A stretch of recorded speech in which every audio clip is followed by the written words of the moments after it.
Welcome to the Software Process and Measurement Cast number 878.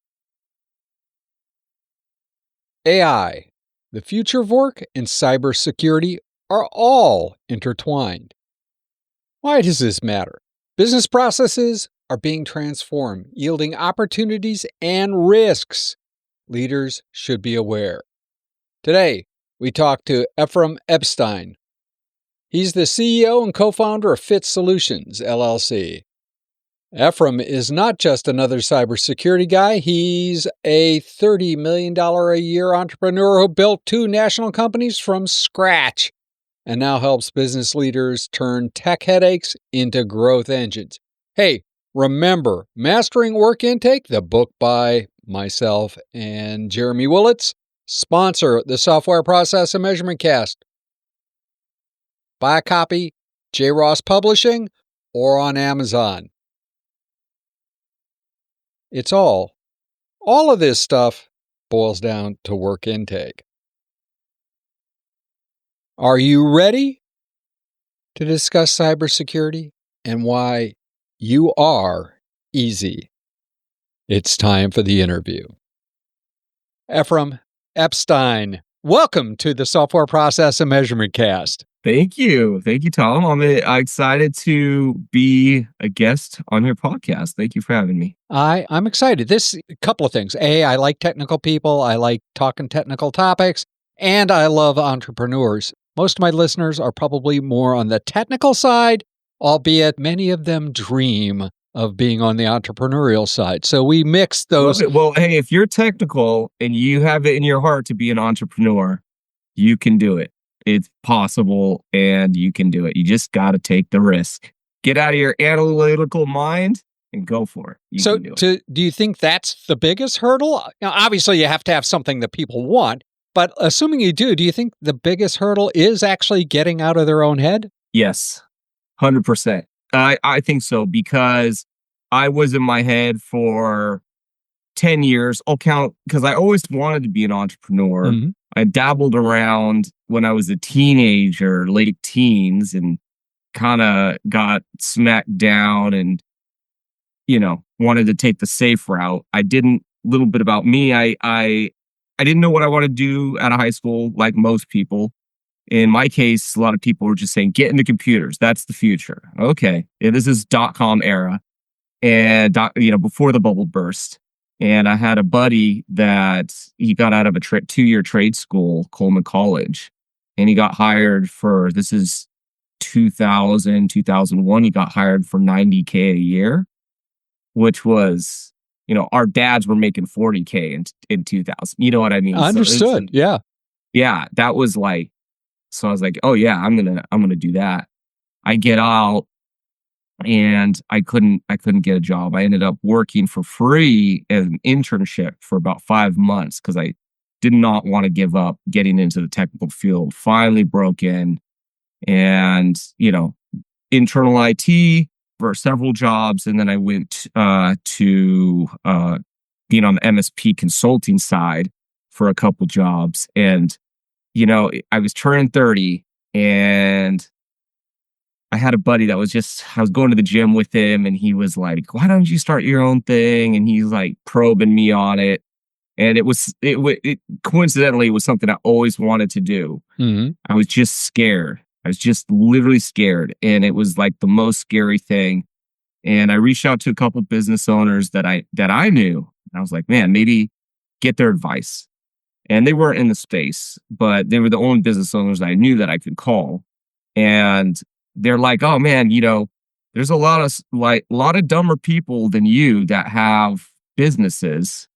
It's just, they're just not afraid to do it and go for it. And that gave me some courage. And I also went through I was thinking about what's the worst thing that happened if I fail, and the worst thing was that I'd have to either beg for my job back or temporarily work at Starbucks or something. You know what I mean? It wasn't that bad for me. So I figured, why not take the risk? I didn't really have any money saved up, but made the leap and I went for it. Scariest thing I ever did. Why the cybersecurity aspect of the world? Our business, Fit Solutions, we started with managed IT services because that's what I knew from working in the MSP space. And this was 2012. Obviously, cybersecurity was important. I had even dealt with a data breach previous to this. That was the first experience I ever had in person dealing with, cyber criminal. And I can tell you about it. This is back then, just probably more exciting ones now.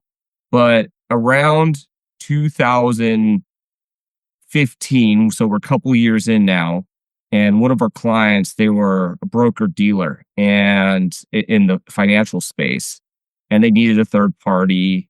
They said, hey, they weren't under the compliance to do it yet. Now broker dealers are under compliance, but they said, we for our own safety, we love you guys. You guys are great in IT, but and I know you have cybersecurity in mind for us, but we have to have a third-party penetration test.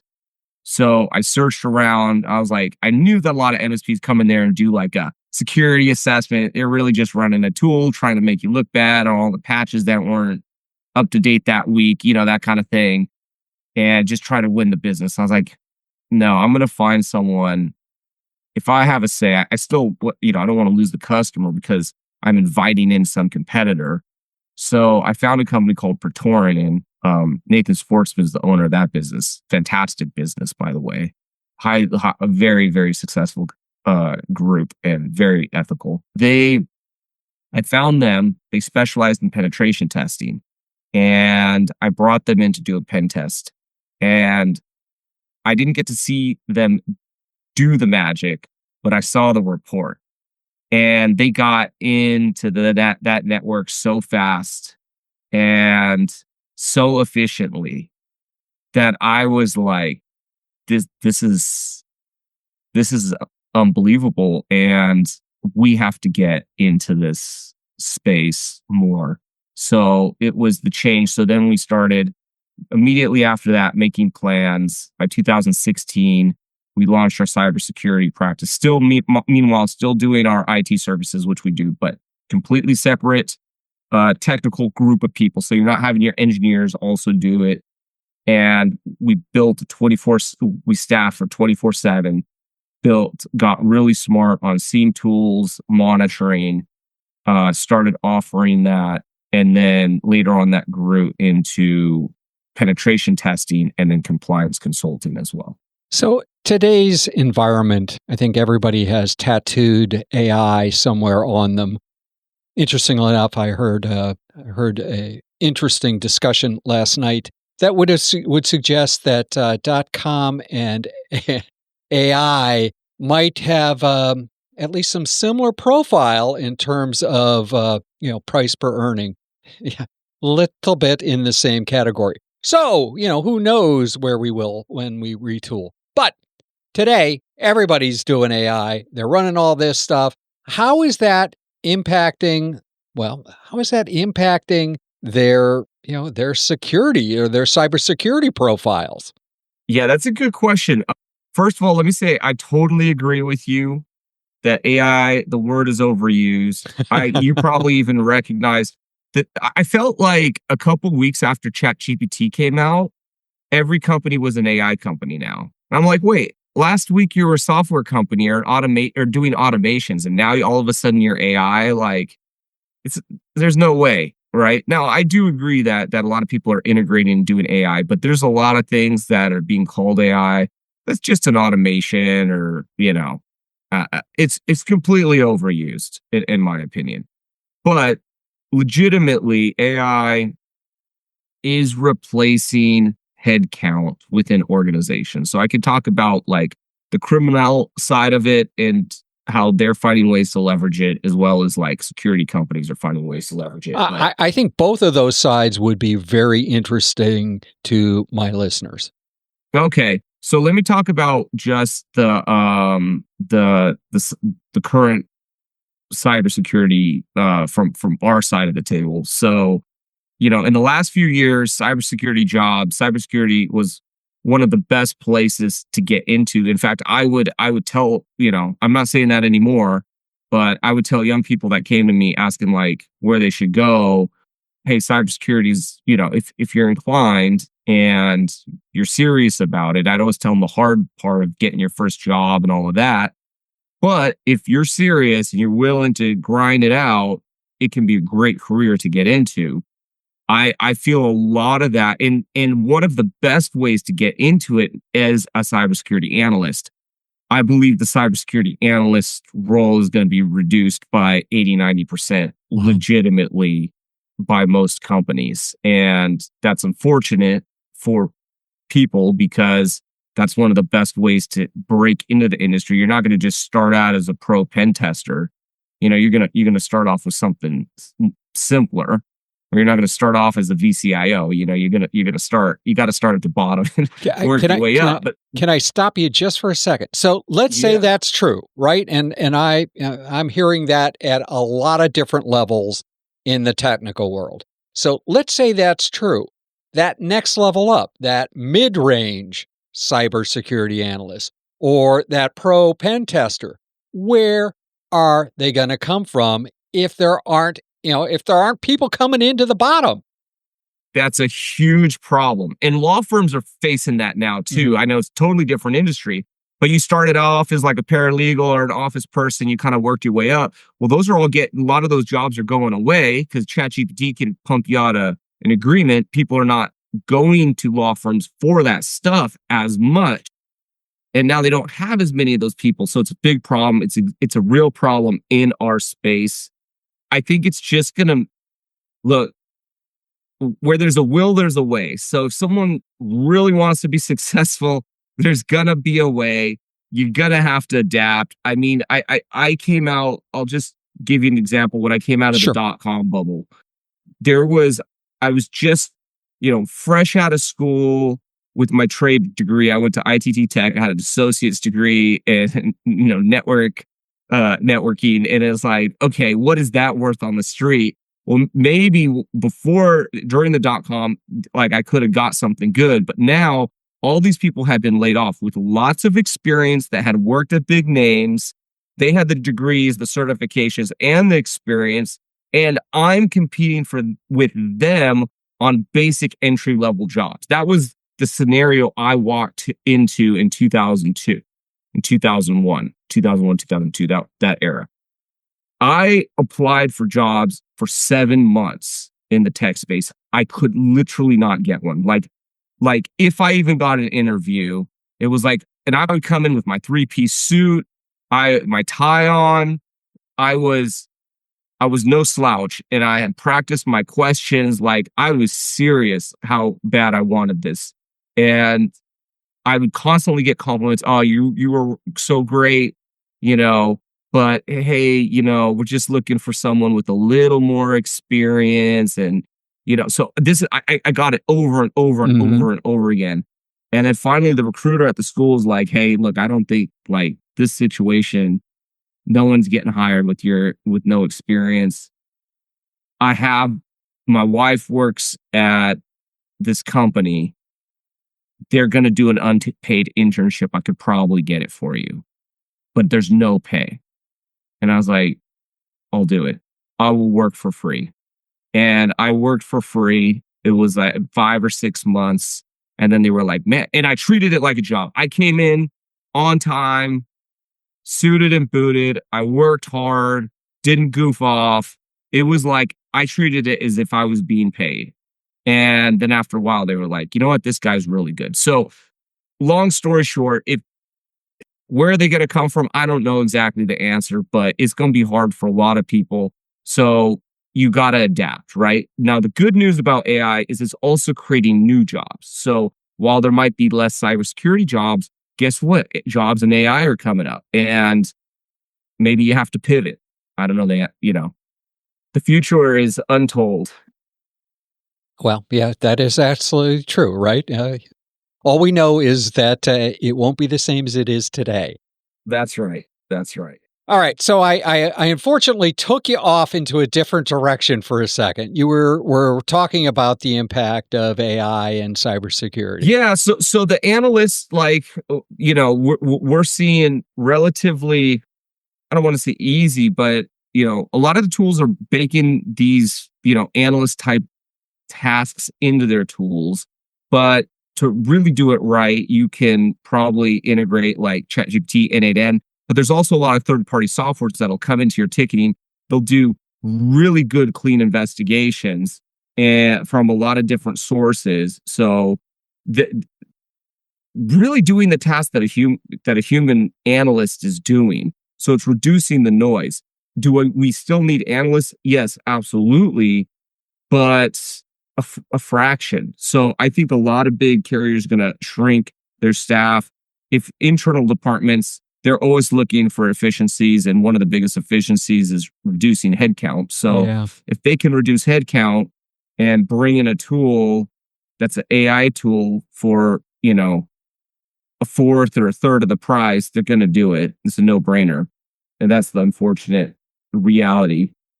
By doing that, does that open them up to other sorts of exploits or, other, blindness to other things that, are not what the AI has been trained on? In some ways, yes. In some ways, no. So I'll go with the no and then I'll go to the yes. The no is when you have humans doing investigations, you have human mistakes. So there's inconsistencies, right? You could have an analyst that is distracted watching YouTube, rubber stamping an investigation, not really going deep and not finding the issue at hand that they should. So AI is going to be consistent every time with what the task is. That said, because I do get to work with a lot of AI, in fact, I didn't mention it, but we have a team now that does a very specific type of AI implementation for organizations outside of cybersecurity. But once you start working with it, you realize that AI still has some very serious limitations. It does some hallucination stuff. It's not always good data. If you have long conversations with ChatGPT on topics, you kind of find sometimes it gives you bad or incomplete. So there's some issues. So yes, does that create a new look? Okay, now you have consistency with AI, so less human error. So that solves one problem. But then on the same token, will AI's, robotic brain or, programming be limited and miss something with like social engineering or something that an experienced person might catch? Yes, I do think so. And I think it would be a mistake for an organization to 100% rely on AI, especially today, because the criminals, they operate. Yeah, they're using AI tools, but they operate with humans. Mm-hmm. And I like the illustration of cybersecurity. I have a buddy. He was an Army Ranger, and he was in the cybersecurity space. And he used this illustration because he was in Afghanistan stuff. He's like, if you had to protect, let's say you and your unit have to hold down and protect a small town or something like that, right? And you're probably going to get attacked by the Taliban or whoever you're fighting. Like, what do you need to hold down your city that you're protecting, right? So first, you need to assess your entire situation.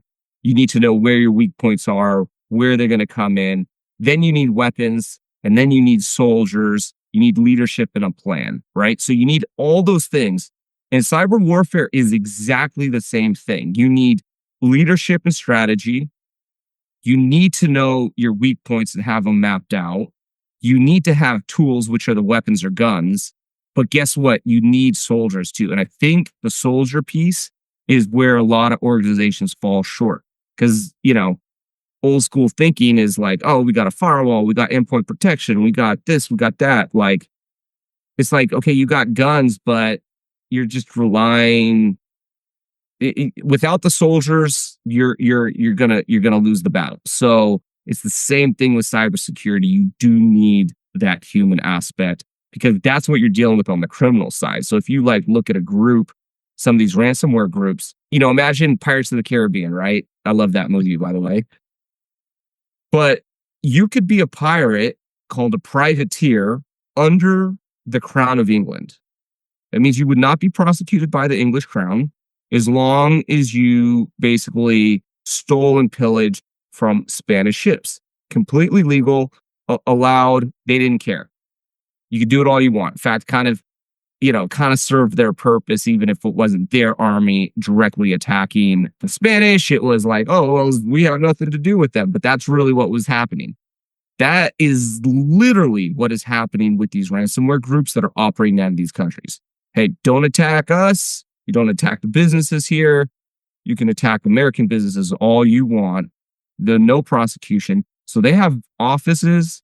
They have, well, they're probably not, they have employees with salaries, incentive comps, vacation days. They have snacks in the break room, like highly trained people. And they just, it's their job to get into organizations, and they do at astonishing rates. Literally yesterday, dealing with a small chiropractor office, and I'm talking the complete lockdown from ransomware, but the criminal was in their network, logged into their firewall, reset the password, found their backups, deleted all the backups, reset the password to like their NAS and like a bunch of stuff. So they were obviously in the network for some time. And they're like, well, we're a chiropractor, like, like it's weird that they go after us. I'm like, no, it's not. That's what they do all day long. This is easy work for them. Sure. You were easy. Use the metaphor, and I know you were quoting your friend, but use the metaphor of warfare in that description. Do you think that most organizations, whether it's the local chiropractor, the local 15-truck plumber business, or the software firm down the street, do you think they see this as cyber warfare, that they're at worst, I mean, just on the border of, and at best, all the way in? I think, yeah, no, not really. I don't think so. Because and the reason is this, even though they might hear it in a presentation, they might hear it in a podcast like this. Yeah. They definitely see it in the news, right? They know their data has been breached, because whose data hasn't been breached at this point? Like on some other, I'm not saying personally, but like, oh, your social security and stuff's on the internet.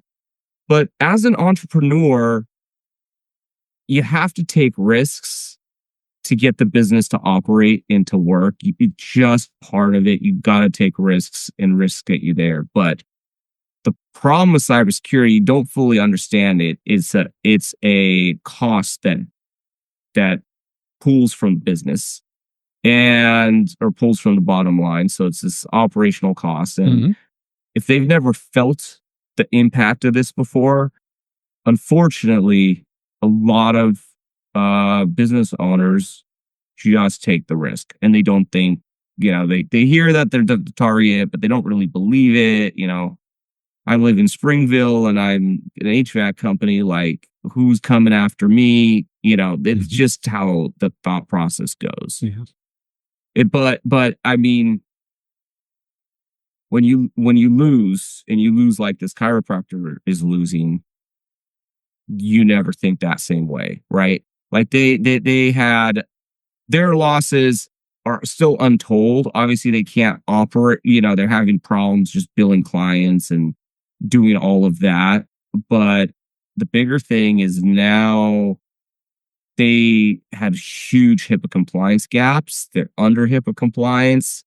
They engaged a lawyer because they're really afraid of what might happen and the fines associated with them, because that'll put them under. They could probably survive losing all their data and x-rays and stuff and having to rebuild their client list and stuff. They could survive that. I don't think they could survive a HIPAA fine. So they're, dealing with lawyers and stuff and trying to figure out how to manage. And that is all bottom line. That just direct expense that's getting sucked out of that organization. Yeah, definitely. Is it all doom and gloom? No, I mean, Not at all. I mean, businesses, I think there's a balance between being safe and being operational. And, you're never going to 100% be safe. If you're going to warfare, you want a bulletproof vest and a helmet and a gun and a good squad car. Like, you don't want to, it's not doom and gloom. A business has to operate. They have to service their customers. They have to generate revenue. And all those things are very important. And there's definitely a balance between cybersecurity and, honestly, that comes first over cybersecurity. But at the end of the day, are you going to be careless with your asset? And the impacts of that can be really major. So it's not doom and gloom, but it's important to realize the real risk and take a measured strategic approach to protecting your environment. You'll probably spend a little more money than you would like on it. It's just the reality of it for every organization. But the alternative, which is at this point is such a high likelihood that you're going to spend at least that money, if not 10x more, when you get bit. So I'd like you to put on your entrepreneur hat for a second. Having started a few businesses in my career, I don't know that you ever take it off, but let's say we're putting it on for a second. What advice would you give somebody who was starting a business today about how they protect themselves and how they would leverage AI perhaps to actually help protect themselves? Yeah, great question. So it's much easier to build things right from the beginning. True. And a lot of people will say, okay, well, we'll build it, we'll fix it later. I know this is not a cybersecurity example, but we have a very large customer. We started with them, I think they were around 14 employees, and they were like using G Suite and Max. And I knew the CEO's capability because he had a massive exit of another company. I knew he was going to blow up. Like, it wasn't a question. He wasn't like me. I'm coming from nothing, but if you have a guy that like has experience, knows how to scale companies, he's done it multiple times, and he starts a new one, he's just going to do it again. So I already knew they were going to blow up, and they were like not on Active Directory. They were using G Suite instead of Office 365, which G Suite is fine. But I already knew he's going to go over 500 employees, and G Suite's just not good for it. Like, not when you want it, not for his business use case and how he needed to implement permissions and all of that. And so they didn't want it. They like Max and they like G Suite, and they don't like the Microsoft Suite because it's like dorky or whatever. But now at 400 people, they finally come to the realization they have to make the change. In fact, they even had some guy that's their CFO come from a Fortune 500 company. He's like, what on earth is going on here? This is ridiculous. So now this is one of the most major, impactful, hardest transitions because they have tens of thousands of files shared with clients on G apps that you have to go to SharePoint. It's so painful. So cybersecurity is like that too. So when you start, even if you have 2 employees, instead of just using a home computer and everybody have files there, set it up with Active Directories. It can cost you a little extra, and now you got to set up permissions, and you probably got to pay someone to help you do that. Those are like just basic things, and then it has to grow. Endpoint protection, and then as you start to have, if you have sensitive files, things like that, you're gonna have to have, like maybe a SIEM tool and things like that. So there are levels to it that a company should mature in, because when you're really starting out, you just might not have the money to do everything, but you can still do basics right out of the gate and not go cheap on those. Because, if you have, let's say you get to 30 people and they're all on workstations that are home use, and now you're like, oh, we want to have single sign-on and like a central place for our files and, Sally left and she left with all the data and now we don't have it anymore. Like you start now you got to do this something very impactful to the business to change everything, very cost intrusive. It's a terrible situation. Same thing with cybersecurity. You might have a data breach now. There's all kinds of issues that will happen. So just do the basics right out of the gate. Ephraim, if you woke up tomorrow morning, someone handed you a triple espresso and a magic wand and said that you had 2 wishes, and those 2 wishes could be used to change how business is run or how you would start a new business, what would those 2 things be and why? Oh man, that's a good question. You got me on the wishes. I started thinking about being young and all this stuff, but like we're talking business here. And you can't, by the way, you can't ask for 3 more wishes. Yeah. Okay, so if I had to wish, man, I never even thought of that one. You kind of stumped me with that, but I guess I wish life was fair for everybody, but it's not. My mom used to tell me life's not fair, and it's just hard. Hard work. The world does not pay businesses or employees or anybody on hard work. They pay on the results. And so if I had a wish, I wish I could just make it fair for businesses and everybody in there. Sadly, it's not that. That's just not the reality of it. And so I think if the sooner that an individual realizes that life is not fair and that it's their results that they get paid on and that will help them get to their goals, the better it's going to be for them. So, a lot of people work hard and they're like, I work so hard, but I don't get paid what I should. It's not fair. It's like, well, you just do not produce the results that an employer or the industry is willing to pay for. Like, to get the pay you want, you have to produce a different result, which might mean changing a lot of things about your skill set, your abilities, your comfort. Like, you're going to have to do something you never did before, and it's probably not going to work the first time. But I think a lot of people get stuck in the poor me and the fairness thing, and it holds them back because they can't swallow that pill. I actually had a grade school teacher that drilled that into the whole class that I was in. Tried to define the word. That's probably why you've been so successful. Maybe. When you look around, so many other people are, crying about their wages instead of crying about it. You got to just redirect that energy into like understanding. It's a game. It's like knowing it. The game of chess, and you're like, well, it should be like this. Sorry, those are the rules of the game. Yeah. You're just going to have to accept it, or you're just going to keep losing. Like, you have to figure out this game and figure out how to beat it. Fair. Excellent advice. But that's one. You got 2 I issues. want another one. Okay, one more piece. Okay, and this has to be related to business. I would say, you know what? It doesn't. Make it anything you like. Man, well, I'll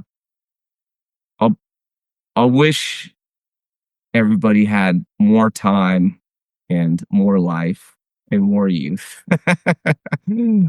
This is actually, I think since we don't have that, I think it is important to, something I'll say is that since you don't have it, how do you spend the time you do have? And a lot of entrepreneurs, money is for all of them, it's very important. And I'm not minimizing the importance of it. It's the lifeblood of a business to be able to even survive. And it's required for the employees as well, because otherwise they wouldn't come to work, and it can help them with, certain personal, professional, financial goals. But if I got to the end of my life and I'm on my deathbed, and let's say I have billions in the bank, untold amounts of money, how much money would I give up?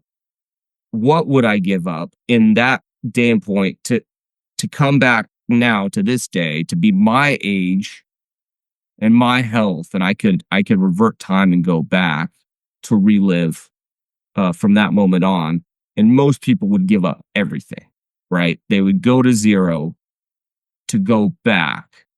And so if the future you is willing to give up everything to be back in this moment, like, how are you using that moment? And is really the focus of chasing the dollar for the sake of the dollar the right thing, because you probably regret it later. So I think, chasing or money is very important. And when you do, you have to work, you have to maximize that to get the most amount of money you possibly can during the period when you're working.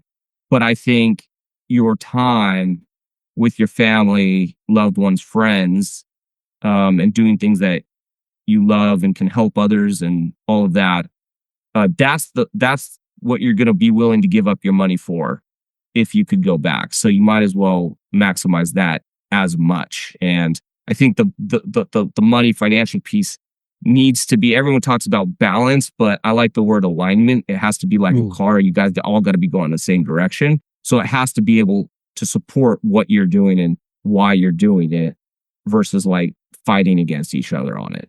I almost wish I'd had this recorded. Last week I had a panel discussion titled Jetsons and the Pinocchio, but it's really about the premise that work-life balance is dead. It is not something that anyone's interested in anymore. But I think the word alignment is probably, I will point at, because they're going to publish probably back to back.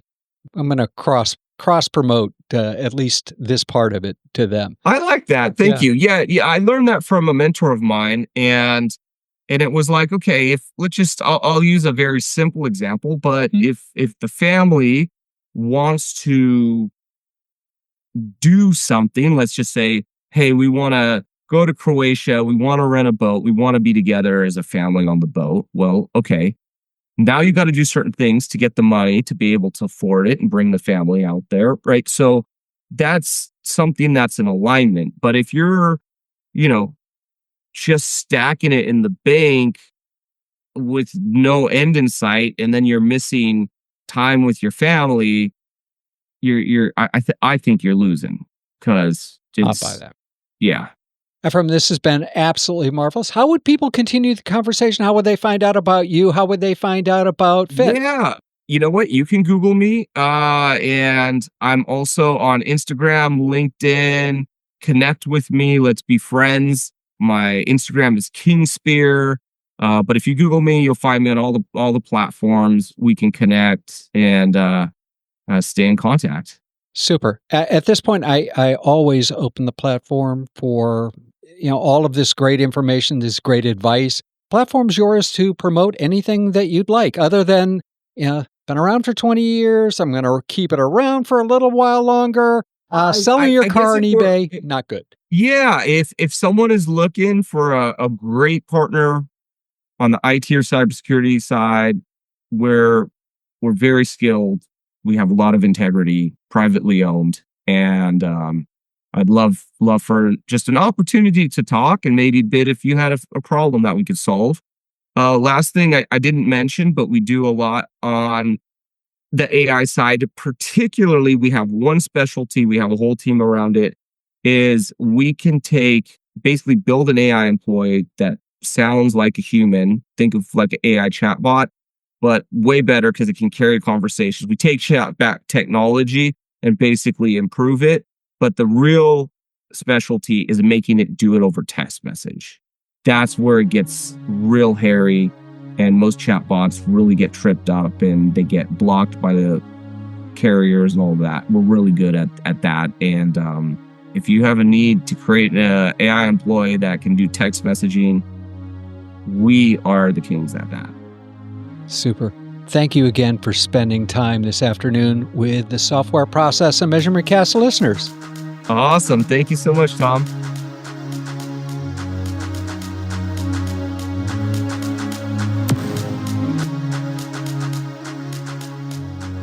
in the Software Process and Measurement Cast number 379.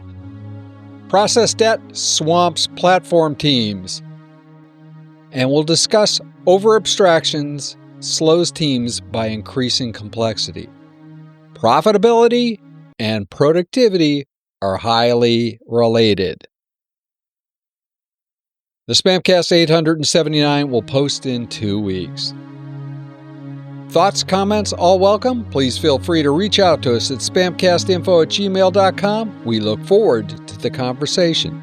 And remember, if process improvement is a never-ending journey, why do so many people ask, are we there yet?